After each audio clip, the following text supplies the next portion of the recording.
بسم اللہ الرحمن الرحیم۔ سورہ فجر کا تقریباً پچھلا ایک حصہ آدھا حصہ ہو چکا تھا اور آج انشاءاللہ ہم اگلا حصہ پڑھیں گے۔ یہاں تک چل رہی تھی آیت نمبر 36 ہے، بہت چھوٹے چھوٹے لکھا ہوا ہے اس میں، کلا بل لا تکرمون الیتیم۔ میں اس کو ہائی لائٹ کر دیتا ہوں۔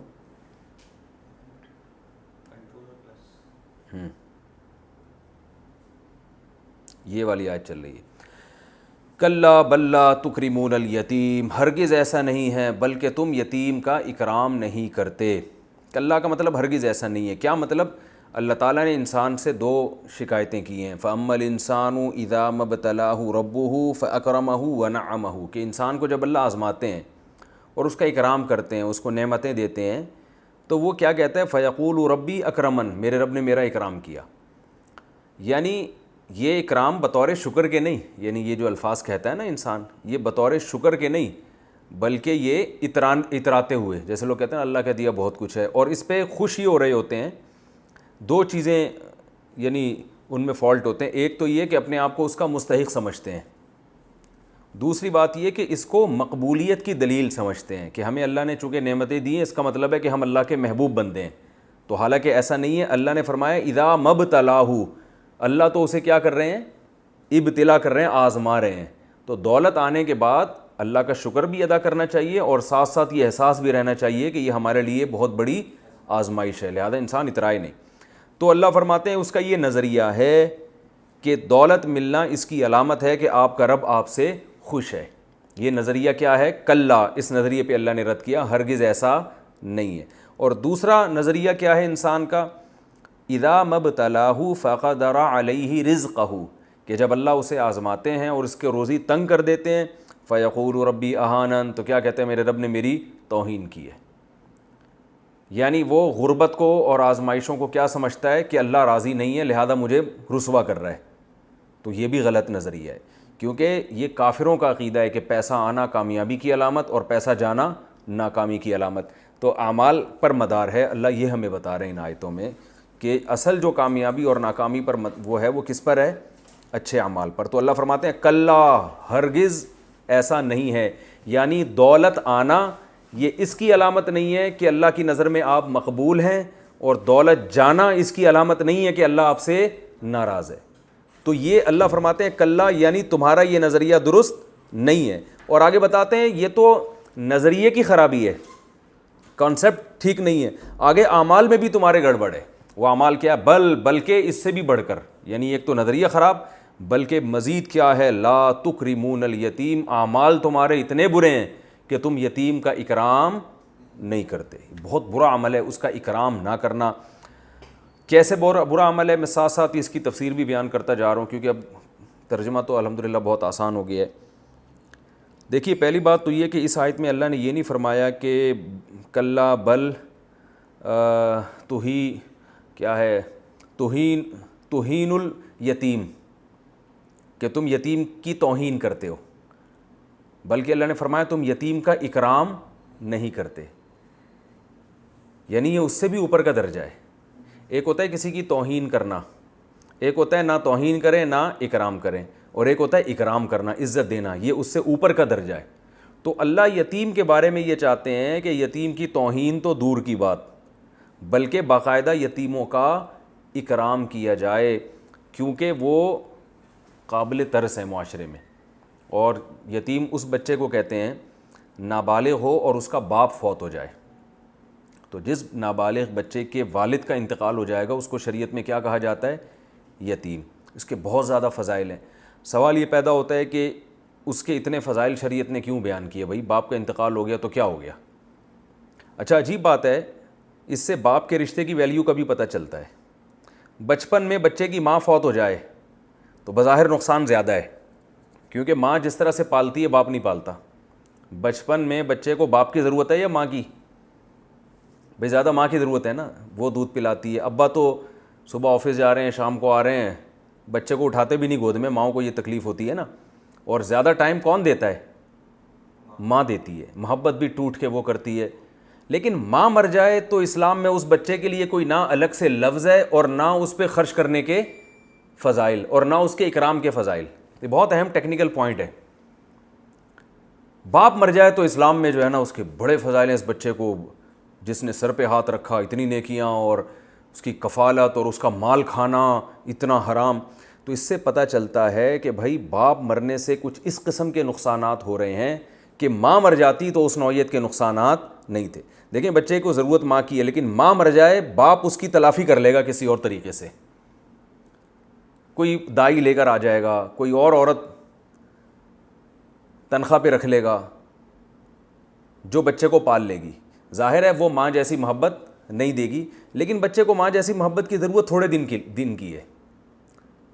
لیکن باپ اگر مر جائے نا تو بچے کو جو تحفظ ملتا ہے باپ کی وجہ سے وہ تحفظ کبھی نہیں مل سکتا، وہ رل جاتا ہے معاشرے میں.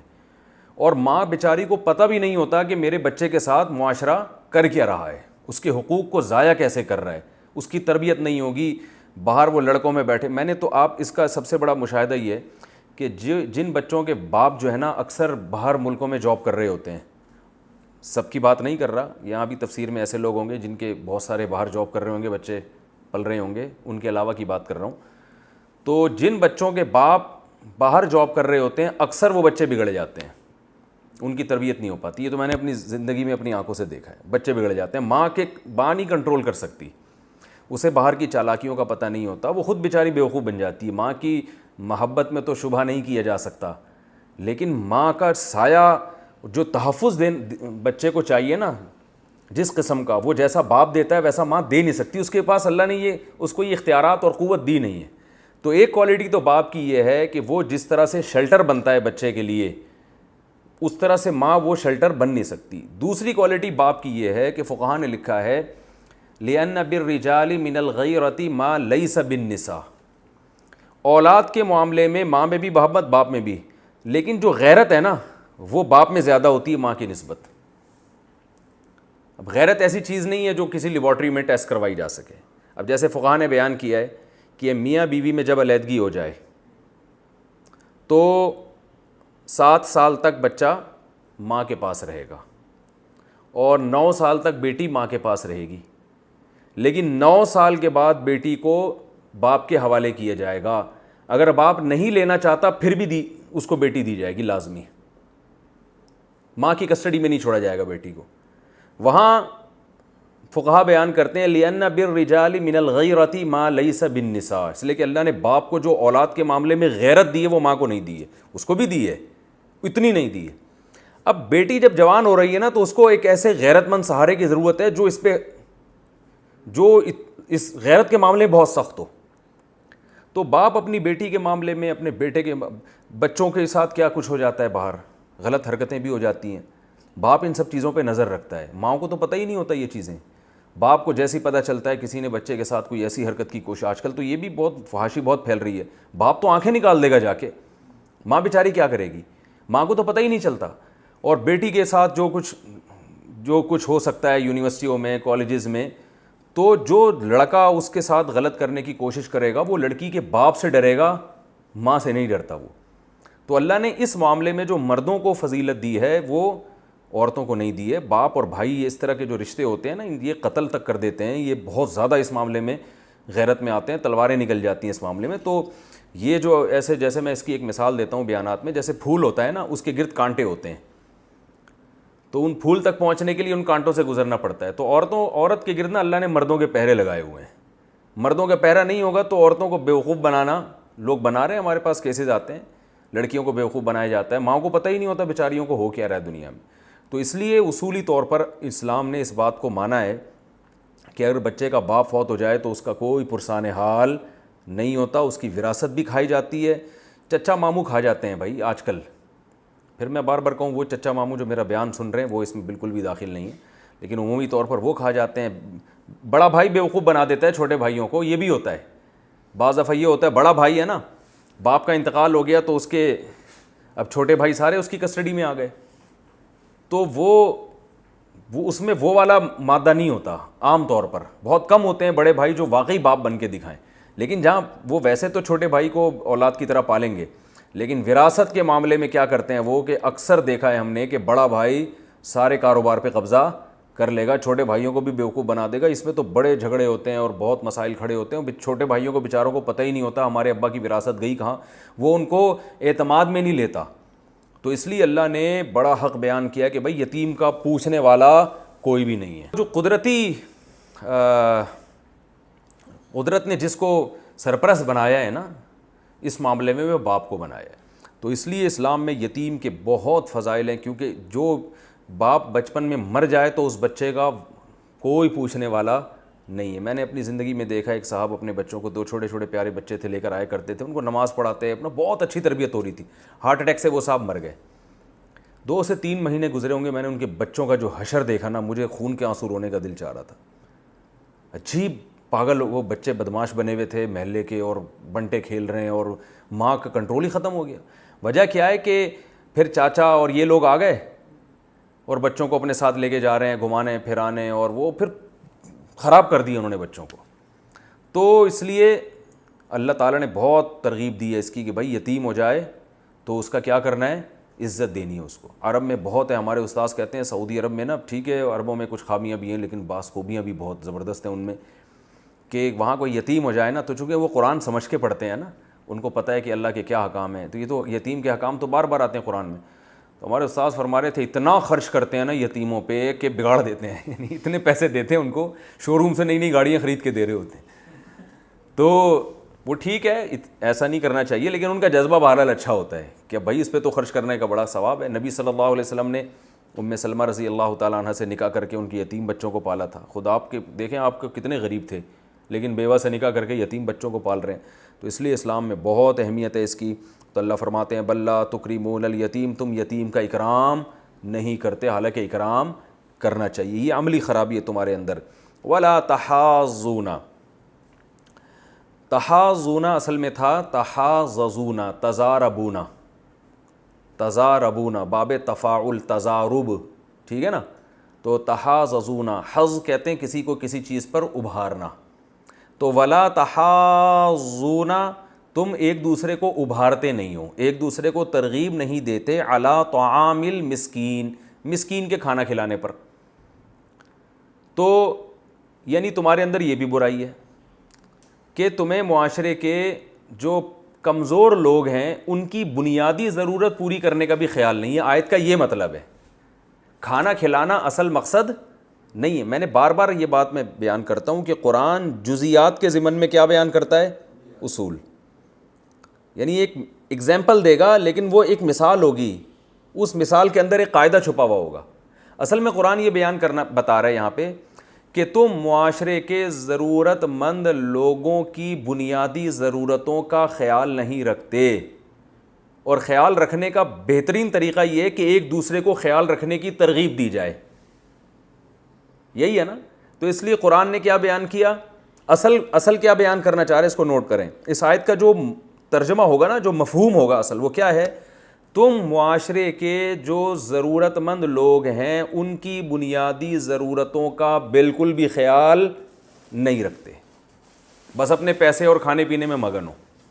اب اس کو قرآن نے کیا بیان کیا, اب دیکھیں اس کی مثال کیا ہے کہ خیال رکھنا, سب سے آسان طریقے سے خیال کیسے رکھا جاتا ہے, ایک دوسرے کو ترغیب دے دی جائے. بھائی جیب سے پیسہ نکلنا تو اور مشکل کام ہے نا, کم سے کم درجہ کیا ہے, ایک دوسرے کو ترغیب دی جائے کہ یار آؤ اس پہ بیٹھ کے بات کر لیتے ہیں, معاشرے کے ضرورت مند لوگوں کا ہمیں کیسے خیال کرنا چاہیے. تو تحاضون میں اس کو اللہ نے بیان کر دیا کہ ایک دوسرے کو ترغیب بھی نہیں دیتے, تمہیں خیال ہی نہیں ہے, بس اپنے دولت میں اپنے پیسوں میں مگن ہو.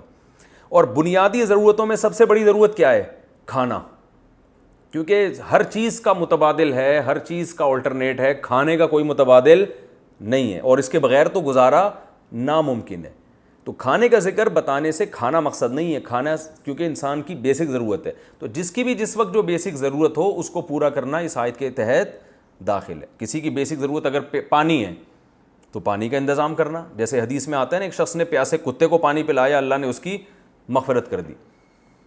تو اگر کسی کی بنیادی ضرورت علاج ہے, وہ کینسر کا پیشنٹ ہے, اس کو ہسپتال میں علاج کی ضرورت ہے, اب ہم کہہ رہے ہیں کہ بھائی قرآن کہہ رہا ہے کہ معاشرے کی جو بنیادی ضرورتیں پوری کرو, اور مریضوں کا علاج کرو تو آپ کہہ رہے ہیں قرآن میں تو مسکین کو کھانا کھلانے کا حکم ہے، تو کینسر کے مریض کو بول دو کہ میرا صبح کا ناشتہ میرے گھر سے، دوپہر کا کھانا میرے گھر سے اور رات کا کھانا میرے گھر سے آئے گا۔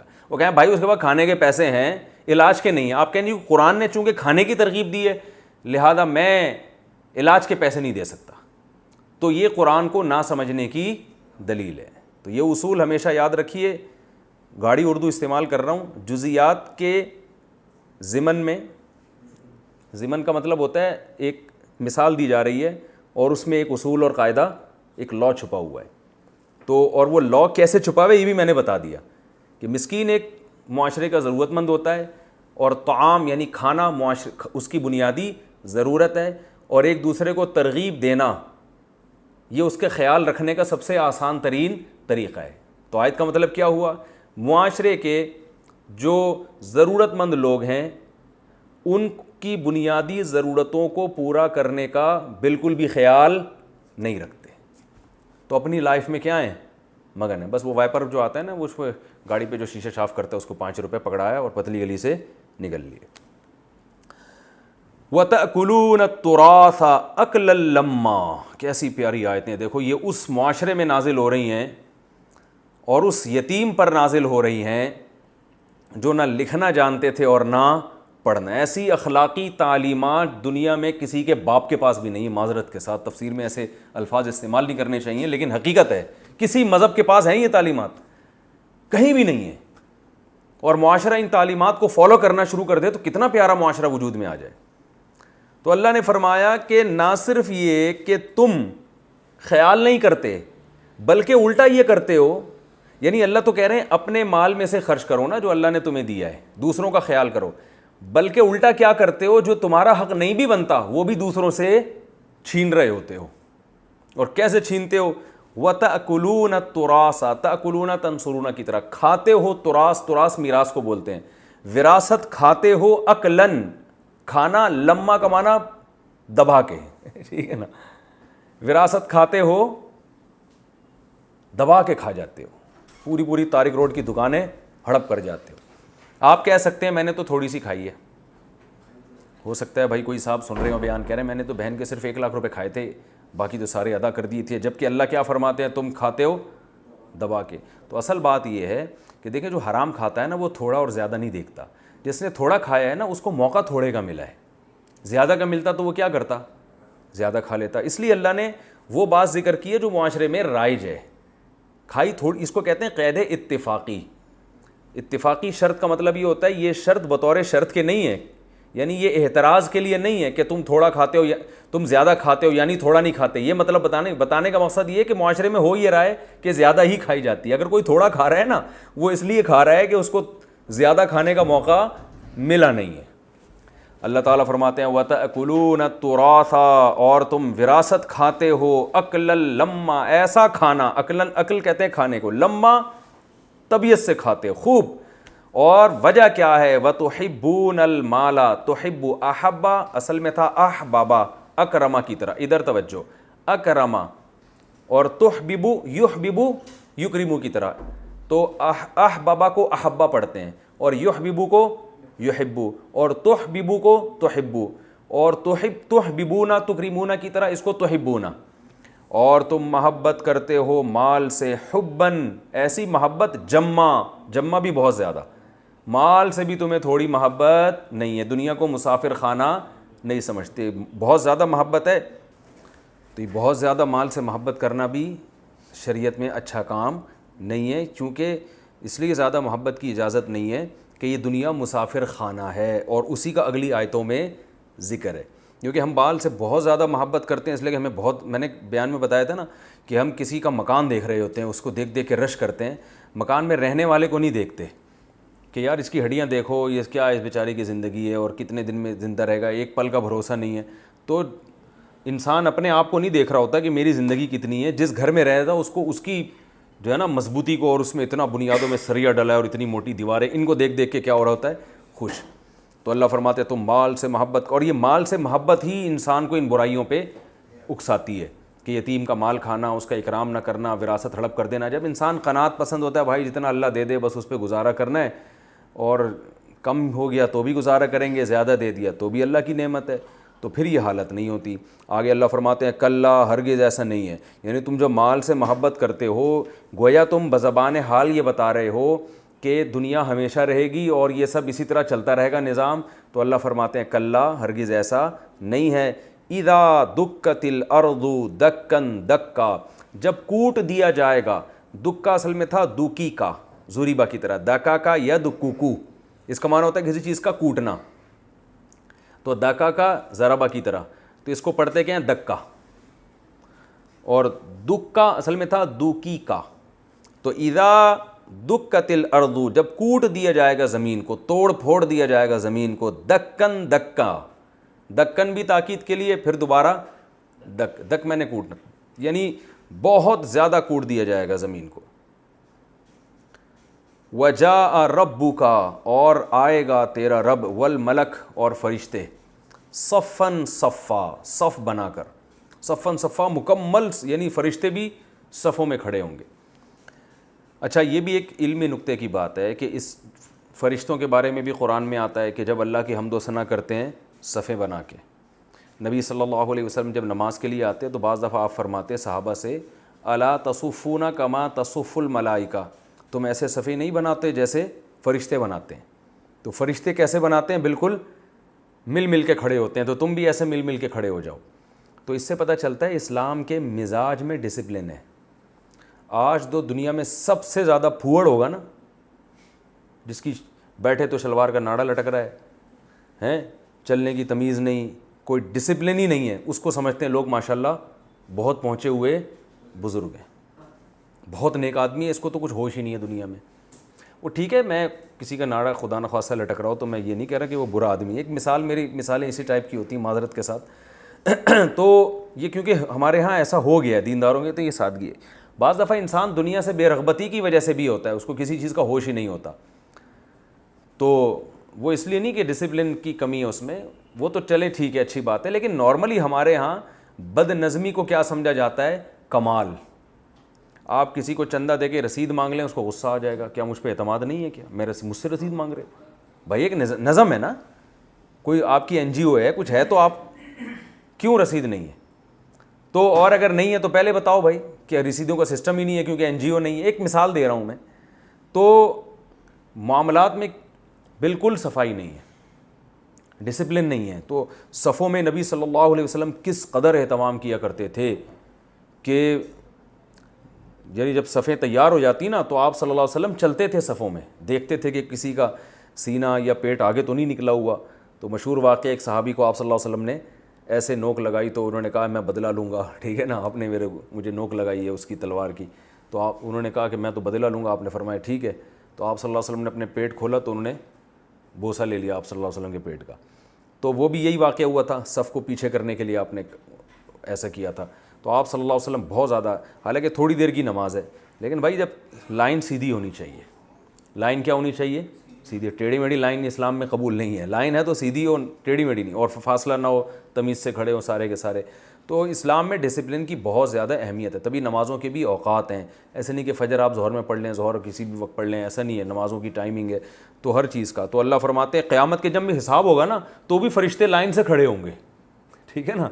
اب یہ چیزیں غیر مسلموں نے ہم سے لے لی ہیں، وہ سارا ڈسپلن وہ فالو کر رہے ہیں، اور ہم سمجھتے ہیں کہ چونکہ غیر مسلم نظم و ضبط کے ساتھ چلتے ہیں لہذا ہم سمجھتے ہیں شاید یہ شیطان نے ان کو سکھایا ہے، ٹھیک ہے نا، اور یہ تو کہ شیطان کو فالو کرتے ہیں لہذا یہ شیطانی کام ہے۔ مولانا رشید تھانوی رحمہ اللہ نے غالباً ایک واقعہ لکھا ہے یا کسی اور بزرگ نے کہ ایک انگریز انڈیا میں مسلمان ہوا، پرانی بات ہے جب بر صغیر پر انگریزوں کی حکومت تھی، تو مسلمان ہوا نا تو اس نے کیا کیا، مسجد کا وضو خانہ دیکھا بہت گندا ہے تو اس نے صفائی شروع کر دی۔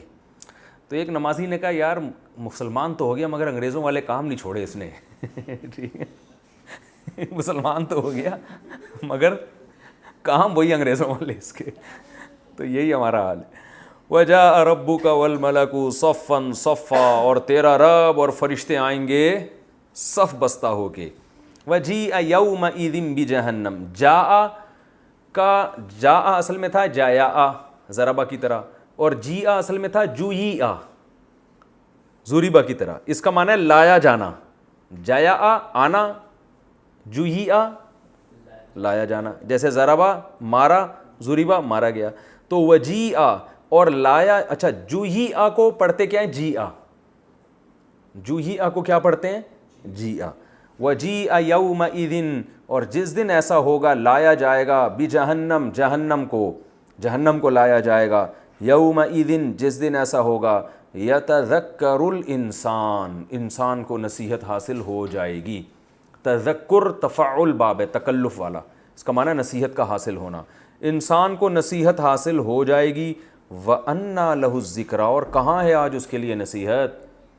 انا کا معنی کہاں، ہم کہتے ہیں نا انا زیدن، کیا مطلب؟ زید کہاں ہے. تو انا لہو، کہاں سے ہے آج اس انسان کے لیے الذکریٰ، نصیحت. کیا مطلب؟ اب نصیحت کا کوئی فائدہ نہیں ہے. اب بڑے پاپڑ ویلے اور بڑی واویلا کرے گا کہ مجھے نصیحت ہو گئی، مجھے اللہ تیری آیتیں سب سمجھ میں آ گئیں کہ یتیم کا مال بھی نہیں کھانا چاہیے، یہ بھی نہیں کرنا چاہیے، وہ بھی نہیں، مجھے سب سمجھ میں آ گیا. اللہ فرماتے ہیں اب کہاں سے نصیحت؟ اب تو رزلٹ کی اناؤنس ہونے کا دن ہے نا. تو رزلٹ جس دن اناؤنس ہوتا ہے اس دن آپ بیٹھ کے رو رہے ہو یار میں پیپر میں یہ بھی کر لیتا، میں یہ بھی، یہ تو پاگلوں والی باتیں ہیں نا. تو اللہ فرماتے ہیں یہ احمقوں والی باتیں مت کرو. یتذکر الانسان، اس دن انسان کو نصیحت حاصل ہوگی. وَأَنَّا لَهُ الذِّكْرَىٰ، اور کہاں سے اب نصیحت، کہاں سے اب نصیحت، یعنی کہاں گئی نصیحت؟ اب تو نصیحت کا کوئی ٹائم نہیں ہے. یقولو، پھر انسان کہے گا یا لیتا، یا کا معنی ہائے. ویسے یا عربی میں کہتے ہیں کسی کو پکارنا، جیسے ہم کہتے ہیں نا یا اللہ، کیا مطلب؟ اے اللہ. تو لیتا سے، لیتا کہتے ہیں کاش، نی کا معنی میں، یا لیتنی، یا کا معنی کیا ہوگا؟ ہائے، پکار رہے گویا کسی کو، ہائے کاش، قدمتو، میں نے آگے بھیجا ہوتا. قدم یقدم تقدیما، سبح یسبح تسبیحا. قدمہ کا معنی آگے بھیجنا، ٹھیک ہے نا. کہتے ہیں نا قدامت پسند، جو چیز پہلے گزر چکی ہے، آگے جا چکی ہے ہم سے، ایسی چیزوں کو پسند کرتا ہے یہ. تو قدامت پسند، گدھے کو پسند کرتا ہے یہ، ٹھیک ہے نا، جہاز کو چھوڑ کر. کہتے ہیں نا قدامت پسند آدمی. قدیم وہ چیزیں جو پہلے گزر چکی ہیں، آثار قدیمہ کہتے ہیں نا، وہ چیزیں جو. تو وہ کہے گا یا لیتنی، ہائے کاش، قدمتو، میں نے آگے بھیجا ہوتا، لی حیاتی، اپنی اس زندگی کے لیے. حیات زندگی، تی کا معنی میری زندگی. کاش میں نے اس زندگی کے لیے کچھ آگے بھیجا ہوتا. انویسٹمنٹ ہو رہی ہے، بینکوں میں لکھا ہوتا ہے روپیہ بچائیے کل کام آئے گا. تو بچانے کا مقصد ہوتا ہے ابھی بینک میں جمع کر کے سود لے لیں، کل کام آئے گا. حالانکہ یقین نہیں ہے کہ آپ کل زندہ رہیں گے یا نہیں رہیں گے. تبھی حدیث میں آتا ہے تمہارا مال وہ ہے جو کھا کے ختم کر دیا، جو بچا دیا وہ تمہارا تھوڑی ہے. تو لیکن یہاں کے لیے انسان کہے گا کاش میں نے اس کل کے لیے بھی کچھ بچایا ہوتا. آج ایک تاجر سے میری بات ہو رہی تھی، وہ یہ کہہ رہے تھے کہ یار ہم لوگ یہ کرتے ہیں تو ہم کچھ بکرا کاٹتے ہیں تاکہ ہمارے جب بھی کنسٹرکشن کا کام کرتے ہیں نا، تاکہ یہ مکان صحیح بن جائے اور اس میں بلائیں نہ آئیں. تو میں نے کہا وہ تو بکرا کاٹنا ویسی بدعت عمل ہے، صدقہ کر دیا کرو. لیکن میں نے کہا وہ صدقہ جو ہے نا آپ اس بلاؤں کو ٹالنے کے لیے تو کر رہے ہو کہ کنسٹرکشن میں یہ نہ ہو وہ نہ ہو. اصل بلا تو قیامت کے دن آئے گی، جب جتنے آپ نے کاروبار کیا اور جو کچھ زندگی بھر کرتے رہو اس کا حساب دینا پڑے گا. تو وہاں کی بلاؤں کو ٹالنے کے لیے کیا کرنا چاہیے؟ صدقہ. اس کے لیے کوئی کوشش نہیں کرتے ہم لوگ.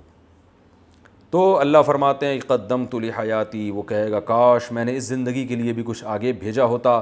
فَيَوْمَئِذٍ، پس یومئذٍ، جس دن ایسا ہوگا، لا يعذب، نہیں عذاب دے گا، عذابہ، اس اللہ کے عذاب جیسا عذاب، احد، کوئی بھی. جس دن یہ قیامت ہوگی نا اور یہ باتیں ہوں گی تو اللہ کے عذاب جیسا عذاب کوئی بھی نہیں دے گا، یعنی بہت سخت عذاب اللہ دے گا. ولا یوثق، اوثق یوثق، اکرم یکرم کی طرح. اس کا معنی ہوتا ہے اوثق کا معنی ہوتا ہے پکڑنا. دیکھو میثاق ایک ایگریمنٹ کو بولتے ہیں، کہتے ہیں نا میثاق مدینہ، لفظ سنا ہوگا نا. تو میثاق کیوں کہتے ہیں؟ اس لیے کہ اس ایگریمنٹ میں بھی انسان ایک دوسرے کے ساتھ جڑ جاتے ہیں. اور لوگ کہتے ہیں میں بڑے وثوق سے کہہ رہا ہوں، کہتے ہیں نا. تو وثوق کا مطلب بھی میں گویا پورے، یعنی اعتماد ہے مجھے اور گویا میں اپنی بات میں جکڑ گیا ہوں، میں اس سے رجوع نہیں کر سکتا. تو ولا یوثق وثاقہ، اللہ فرماتے کوئی نہیں پکڑے گا وثاقہ، اس اللہ کے پکڑنے جیسا، احد، کوئی بھی نہیں. جس دن ایسا ہوگا یعنی قیامت آئے گی تو اللہ کے عذاب جیسا عذاب بھی کوئی نہیں دے سکتا اور اس کی پکڑ جیسی پکڑ بھی کوئی نہیں کر سکتا. یا ایتھا النفس المطمئنہ، اے وہ نفس جو مطمئن ہے. قرآن میں بعض الفاظ محذوف ہوتے ہیں، یعنی یقالو، اس دن کہا جائے گا، اناؤنسمنٹ ہوگی.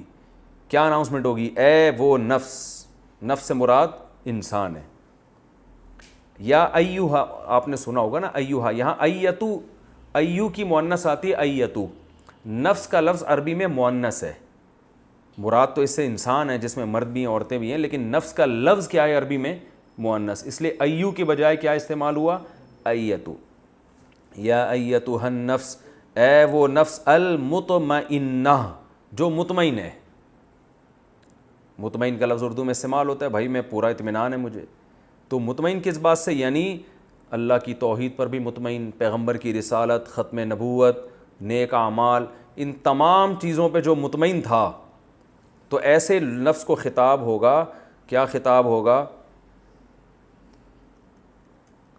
ارجعی، رجع یرجع، ضرب یضرب، اس کا معنی ہوتا ہے رجوع کرنا.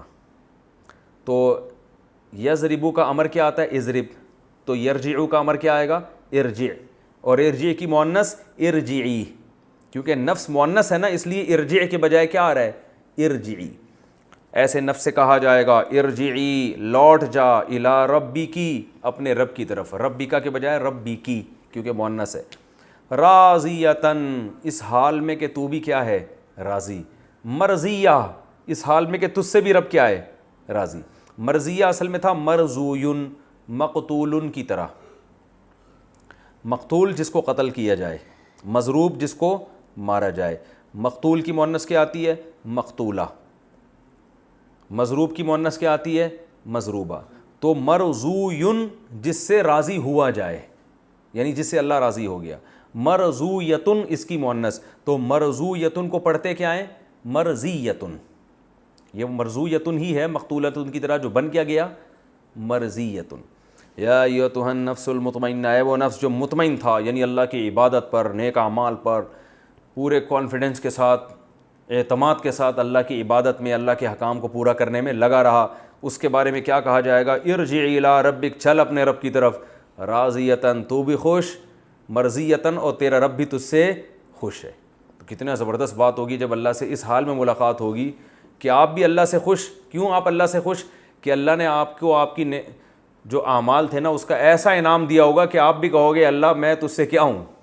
ابھی دیکھیں خوش ہوتے ہیں نا، ابھی خوش تو ہوتے ہیں لیکن دل میں وسوسے آ رہے ہوتے ہیں. جیسے ایک صاحب کے بچے کا انتقال ہو گیا، تو میں نے ان کو تسلی دی. میں نے کہا بس، کہتے ہیں ہاں یار بس اللہ کی طرف سے اللہ نے دی تھی ایک نعمت، واپس لے لی. پھر تھوڑی دیر میں کہتے ہیں یار پتہ نہیں اللہ کو میں ہی ملا تھا یار، میرا ہی بچہ مارنا تھا. ایسی باتیں شروع کر دی انہوں نے. ٹھیک ہے نا. تو ایک آزمائش ہے نا دنیا میں، تو قیامت کے دن وہ آزمائشیں کیا ہو جائیں گی؟ ختم. اب حقیقی معنی میں انسان خوش ہوگا، اللہ نے اتنا نوازا ہوگا. تو اللہ فرماتے ہیں ارجع الی ربک، اپنے رب کی طرف چل. راضیتن، تو بھی خوش، کیونکہ اللہ نے تجھے تیری نعمتوں کا ایسا بدلہ دے دیا جو تیرے تصور میں بھی نہیں تھا. مرضیتن، اور تیرا رب بھی تجھ سے کیا ہے؟ خوش ہے. فادخلی، ادخل، داخل یدخلو، اس کا کیا معنی ہوتا ہے؟ داخل ہونا. ادخلی مؤنث کے لیے، فادخلی اصل میں تھا فادخلی، تو ملا کے کیا پڑھتے ہیں؟ فادخلی. داخل ہو جا فی عبادی، میرے نیک بندوں میں، یعنی میرے بندوں میں. جو جنت میں میرے بندے جا رہے ہیں نا، نیک بندے. عباد عبد کی جمع ہے، عبد غلام کو کہتے ہیں، عباد اس کی جمع آتی ہے. میرے بندوں میں داخل ہو جا. وادخلی، اور داخل ہو جا جنتی، میری جنت میں. تو ایسے نیک لوگوں سے کہا جائے گا. پہلے اللہ نے برے لوگوں کی حالت بیان کی جو کیا کہیں گے؟ یا لیتنی قدمت لحیاتی، ہائے کاش میں اپنی زندگی کے لیے کچھ کر لیتا. اور اللہ فرماتے ہیں پھر ایسا عذاب اللہ دے گا، اس ندامت کا کوئی آخرت میں فائدہ نہیں ہوگا. ایسا عذاب دے گا کہ اس عذاب جیسا کسی نے عذاب نہیں دیا، اور ایسی پکڑ کرے گا کہ اس کی پکڑ جیسی کسی کی پکڑ ہو نہیں سکتی. اور نیک لوگوں کے ساتھ اللہ کیا سلوک کرے گا؟ اے مطمئن نفس جو میری عبادت. یہ دیکھیں جو علماء بیان کرتے ہیں نا، نفس کی 3 قسمیں، نفس مطمئنہ، نفس امارہ اور نفس لوامہ. یہ ان 3 قسموں میں داخل نہیں ہے، وہ اصطلاح ہے. علماء بیان کرتے ہیں نفس یعنی انسان کی نا 3 کنڈیشن ہوتی ہیں. ایک ہے نفس مطمئنہ، وہ نفس جو عبادت پر اطمینان ہو، اس کو اللہ کی رضا پر اور شریعت کو دل و جان سے فالو کرتا ہو، دل لگتا ہو اس کا عبادت میں. اور گناہ سے بچتا ہو وہ. دوسرا نفس ہوتا ہے نفس لوامہ, جو سورہ یوسف میں آتا ہے, وہ نفس امارہ. امار امر سے نکلا ہے, امر آرڈر کو کہتے ہیں, امار آرڈر کرنے والا. تو نفس امارہ وہ نفس جو آپ کو برائیوں کا آرڈر کرتا رہتا ہے, الٹے الٹے کاموں کا, بھائی یہ بھی کر لے وہ بھی کر لے. ابھی ہم لوگ گائے لے کر آئے نا, اس کے لیے کسی ملازم کو رکھا, کام ہی نہیں کر رہا. ہم نے کہا کیا مسئلہ, کہہ رہا ہے کہ مجھے چرس چاہیے. ٹھیک ہے نا, اس کے بغیر میں کام نہیں کر سکتا. تو یہ نفس امارہ ہے, یہ اس کو کس کا آرڈر کر رہا ہے؟ یہ لڑکوں سے میں نے کہا بھائی وہ کیا ہے, یہ گائے رکھی تھی ہم لوگوں نے, تو کافی ساری گائیں ہیں, تو وہ اجتماعی قربانی کے لیے نا, تو وہ بندہ رکھا, باقاعدہ تنخواہ پہ رکھا, وہ بھاگ گیا. میں نے کہا بھاگا کیوں یار, اتنا اچھا کام کر رہا تھا. وہ کہہ رہا ہے میں چرس چاہیے, مجھے چرس کا انتظام کر کے دو. کہتا میں نے کہا ہم چرس تو لانے سے رہے ہم اس کے لیے. ٹھیک ہے نا. تو یہ ہے نفس امارہ. کس کا حکم دے رہا ہے اس کو؟ چرس کا, ہیروئن کا, بری. تو جو برائی کا حکم دینے والا نفس ہے اسے کیا کہتے ہیں؟ نفس امارہ. جیسے یوسف علیہ السلام نے جب اپنی برات کا اعلان کیا نا کہ زلیخا نے جو مجھ پہ تہمت لگائی ہے میں بری ہوں, تو فوراً تواضعاً کیا کہا انہوں نے؟ وما ابرئ نفسی, میں یہ نہیں کہتا میرا نفس بڑا نیک ہے. ان النفس لامارۃ بالسوء, نفس کا تو کام ہے سو کا حکم دینا, برائی کا حکم دینا. یہ تو میرے رب نے بچا لیا. تو یہ تواضع تھی نا ان کی, کہ اپنے آپ کو بھی نفس امارہ میں داخل کر رہے ہیں, پھر کہہ رہے ہیں کہ میرا نفس بھی وہی ہے لیکن اللہ نے بچا لیا مجھے. تو نفس ایک وہ ہوتا ہے جو ہر وقت الٹے سیدھے کاموں کا حکم دیتا رہتا ہے, اور ایک نفس ہوتا ہے لوامہ, ملامت کرنے والا, کہ ایسا نفس جو برائی کرتا تو ہے لیکن اس پہ برائی پہ ندامت ہوتی ہے, ملامت ہوتی ہے, یار غلط کر رہا ہوں میں, ایسا کرنا نہیں چاہیے. تو سب سے بدترین نفس نفس امارہ ہے. اس سے اچھا نفس لوامہ, جو برائی کر تو لے لیکن اس کو ندامت ہو. تیسرا نفس مطمئنہ, جو مطمئن ہو کہ بھائی نہ برائی کرنی ہے کہ بعد میں پھر ملامت کرنی پڑے. ٹھیک ہے نا. اور اللہ کی نعمتوں پر اور اللہ کی تقدیر پر راضی اور شریعت پر اطمینان ہو. پھر اگر کوئی غلطی ہو جائے وہ تو کسی بھی انسان سے ہو سکتی ہے. تو یہاں وہ مراد نہیں ہے, وہ تو ایک فقہا یعنی مفسرین کی ایک ٹرم ہے. یہاں ایک سیدھا سادہ مطلب یہ ہے کہ جو بھی شریعت کو فالو کر رہا ہے اس میں نفس لوامہ بھی داخل ہے. اگر کسی سے گناہ ہو جائے اور وہ توبہ سچے دل سے کر لے ندامت کی وجہ سے, تو وہ بھی نفس مطمئنہ ہی میں داخل ہے اللہ کی نظر میں. تو اللہ نے فرمایا کہ اے نفس جو مطمئن ہے, جو اللہ کی عبادت پر مطمئن تھا, جس کو اعتراض نہیں ہے شریعت پر, اسلام پر, تو آج اللہ کہیں گے چل اپنے رب کی طرف, تو بھی خوش اور اللہ بھی تجھ سے خوش. تو اس صورت کا خلاصہ میں بیان کر دیتا ہوں, وقت تھوڑا رہ گیا. اللہ نے قسمیں اٹھائی ہیں راتوں کی, پھر اللہ نے فرمایا کہ تمہارے رب, تم نے دیکھا نہیں ہے اللہ نے قوم عاد اور قوم سمود کے ساتھ کیا کیا اور کیسا ان کو تباہ و برباد کیا. تو تمہیں عبرت حاصل ہونی چاہیے لیکن تمہیں عبرت حاصل نہیں ہوتی. تم دیکھتے نہیں کہ قوم عاد قوم سمود کو کتنی نعمتیں ملی تھیں مگر پھر بھی تباہ ہو گئے. تمہاری حالت کیا ہے کہ اکرمہ و نعمہ, اللہ جب اکرام کرتے ہیں اور نعمتیں دیتے ہیں تو قوم عاد اور قوم سمود کی طرح تکبر کرتے ہو, بولتے اب اللہ کا دیا ہمارے پاس بہت کچھ ہے. یعنی اترانے کے لیے کہتے ہو, شکر کے لیے نہیں, اس سے تواضع نہیں پیدا ہوتی. تو مال ہی کو سمجھتے ہو اللہ کی رضا کا ذریعہ, اصل چیز ہی تمہاری نظر میں دولت ہے. اور جب غربت آتی ہے رب نے بیڑا غرق کر دیا, ربی اہانن, اللہ نے کیا کر دیا. اور آج ہم لوگوں کی یہی حالت دیکھ رہے ہیں کہ پیسہ نہیں ہوتا تو سمجھتے ہیں اللہ ہم سے ناراض ہے, پیسہ مل گیا تو سمجھتے ہیں اللہ ہم سے بہت زیادہ خوش ہے. تو ایسا نہیں ہے. تو اللہ فرماتے ہیں کلا, ہرگز ایسا نہیں ہے.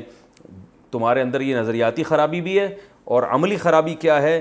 یتیم کا اکرام نہیں کرتے, مال کھا جاتے ہو وراثت کا, اور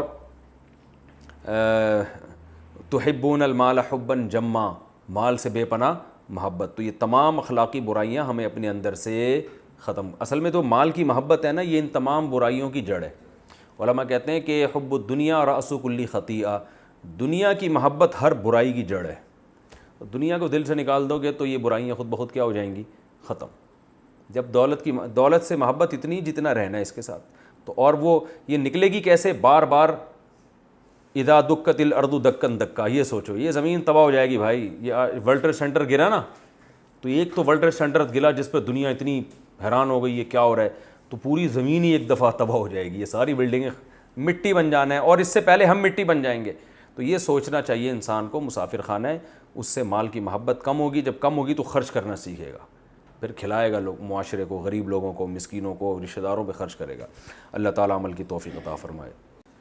بھائی ایک بات آپ لوگوں سے یہ بھی کرنی ہے, ماشاءاللہ ایک طالب علم ہے مدرسہ عثمانیہ کا جو پشاور میں بڑا مدرسہ ہے, اس کا ماشاءاللہ رزلٹ بھی سنا ہے بہت اچھا ہے, وفاق میں ان کے طلبہ اکثر ٹاپ کرتے ہیں، اول آتے ہیں. تو ان کا ایک طالب علم ہے محمد حسان تو انہوں نے ماشاءاللہ یہ بڑا اچھا کام کیا ہے کہ یہ جتنے ہمارے لیکچر ہیں نا ان کو ریٹن فارم میں لے کر آئے ہیں وہ، اور میں نے ان کا وہ دیکھا ہے کام بہت اچھا ہے، شاندار ہے. تو میرا تو ارادہ تھا اس کو کال کر کے میں شکریہ ادا کروں اور اس کو تھوڑا سا ترغیب دوں. تو آج مجھے خیال ہوا ہے تفسیر کے دوران میں اپنے جو ہے نا ایک جو جذبات ہیں وہ ریکارڈ کروا دوں تاکہ ایک اچھی اس کی حوصلہ افزائی ہو جائے. اور وہ کمنٹس میں جو کسی نے خلاصہ بیان کیا ہوا ہوتا ہے یہی ہے، محمد حسان ہی ہے. اکثر میں تفسیر کے نیچے کمنٹس دیکھتا ہوں، روزانہ جو ڈیلی جو لیکچر اپلوڈ ہوتا ہے نا اس کا بھی کسی نے خلاصہ کیا ہوا ہوتا ہے. تو وہ بھی اگر یہی محمد حسان ہے تو دوبارہ سے ان کا شکریہ. یہ ٹھیک ہے نا. وہ اگر کوئی اور لڑکا ہے تو ان کا نمبر مجھے دیجیے گا، میں اس سے فون پہ اس کی حوصلہ افزائی کروں گا. کافی محنت والا کام ہے روزانہ ہر لیکچر کو یار وہ بیٹھ کے خلاصہ لکھنا. تو اللہ تعالیٰ ان کے لیے صدقہ جاریہ بنائے. بہت خوشی ہوئی ہے مجھے یہ دیکھ کے.